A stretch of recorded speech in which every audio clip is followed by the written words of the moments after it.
So let's talk about the variables in Java. Variables are containers for storing data values. To create a variable, you must specify the type and assign it a value. So here's how the syntax go. You specify the type and specify the variable name, which is a Java identifier and must follow all the Java identifier rules that we saw in lecture 1. You can also declare and initialize in the same line. And you can declare several variables of the same type at once. And here's an example. You can declare an integer x, y, and z or double x, y, and z. They all must be the same type. You can initialize variables when you declare them.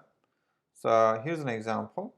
So here in this example, we're only declaring our variables, one or many, but here, not only do we declare a variable x, we also initialize it to the value 3. So you can also initialize multiple variables in the same line as well. So here's some examples.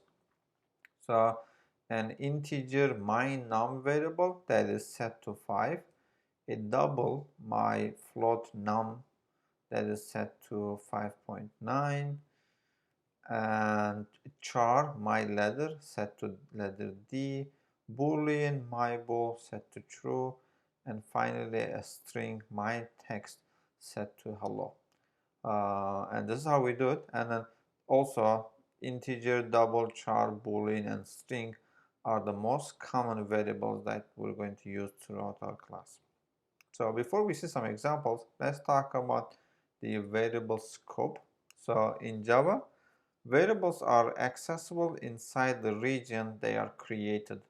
In this is called scope. The scope of a variable is the part of the program in which the variable can be used. So a variable can be declared within any code block in a method.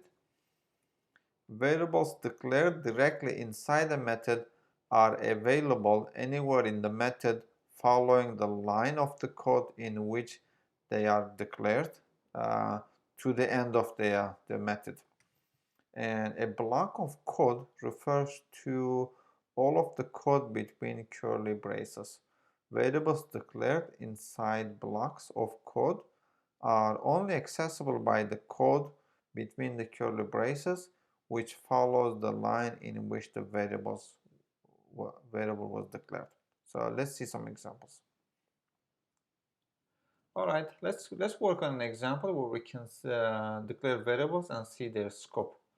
So I'm going to save this one as scope demo.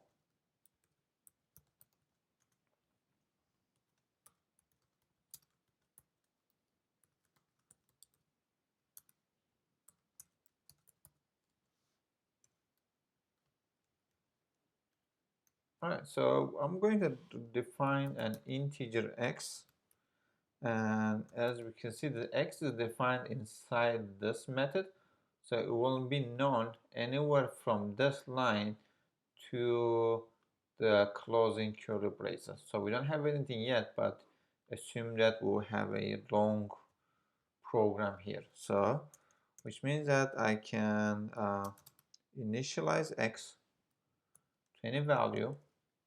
I can use x in an if statement. Let's say if x is equal to 10, and here I'm going to create another scope, which will, the scope belongs to the if statement.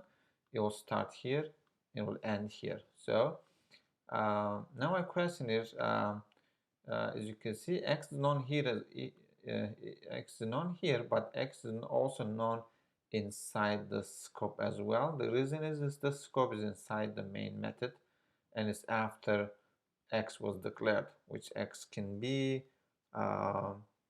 known here. I can also define another integer y and I set it to say 20. Okay, then I can see whether I am able to do something with x and y. So for example, I'm going to say x plus y is equal to plus x plus y. So if both x and y is known here, I should be able to get this printout without any error. So let's try it. So I'm going to save this, then I'm going to compile.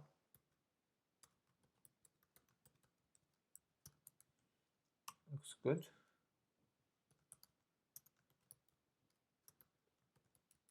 Okay, so notice that each time I compile a Java file, I see a .class version of it shows up right here. So that means that the file has been compiled and it's now Java bytecode, which means it is executable. So x plus y is 30. So this looks good. I can change the values of x here. I can change values of y here. But when I'm outside of this if scope, things change a little bit. So if I try this one more time here, so x is still known here. X belongs to the same scope and it's known here, but y, the life of y ended here. So y will not be known here. So if I recompile this, and I'm going to get an error, which will say variable y cannot find symbol y in line 14. Here we go. So this is the scope of a variable. So what we can do is, I am able to redefine y here. Let's say y is 25. I can also, here's what I can't do is I can't redefine x here. So if a variable has been declared already, you cannot redefine it. So if I try to say another integer x that belongs to this scope, I'll get an error. So this will not work. This will issue an error. Okay. So however, this will be fine because y is not known here, so I can redefine y. So let's compile and see whether, so variable x is already defined in method main, so you cannot redefine anywhere in the main method. So let's comment this out and see if the program will work. Looks good. Successfully recompiled. Here you go. So in this line, x plus y was 30, and then here x plus y was 25. So this is the scope of a variable.